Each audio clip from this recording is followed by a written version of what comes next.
চলুন দেখে নেওয়া যাক প্রথম প্রশ্নটি। উলঙ্গ অবস্থায় স্ত্রীর গুদ কীভাবে চাটলে গুদ থেকে মাল বেরিয়ে আসবে? উত্তরটি হলো, উলঙ্গ অবস্থায় স্ত্রীর গুদ যদি জিভ দিয়ে আস্তে আস্তে চাটেন তাহলে গুদ থেকে মাল বেরিয়ে আসবে। চলুন দেখে নেওয়া যাক পরের প্রশ্নটি।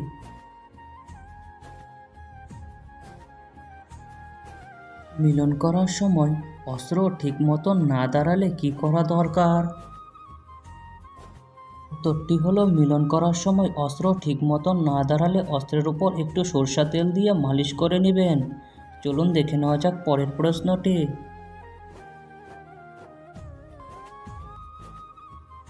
বলুন তো বন্ধুরা, কাগজ বানানোর জন্য কোন গাছ ব্যবহার করা হয়?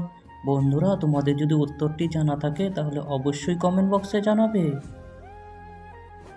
উত্তরটি হলো, কাগজ বানানোর জন্য বাঁশ গাছ ব্যবহার করা হয়। চলুন দেখে নেওয়া যাক পরের প্রশ্নটি।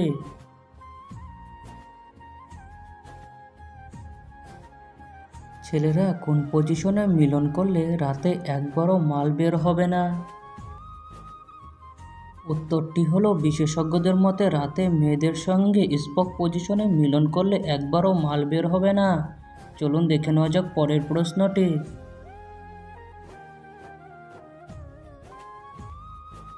বলুন তো বন্ধুরা, গোপনে বাড়ির বউকে কি খাওয়ালে কাজকর্ম ভুলে গিয়ে আপনার গায়ে ঝাঁপিয়ে পড়বে? উত্তরটি হলো, অশ্বগন্ধার পাউডার দুধের সঙ্গে মিশিয়ে খাওয়ালে। বন্ধুরা, এখন এ পর্যন্ত রইল, দেখা হচ্ছে সন্ধ্যে 6টায় নতুন কিছু তথ্য নিয়ে।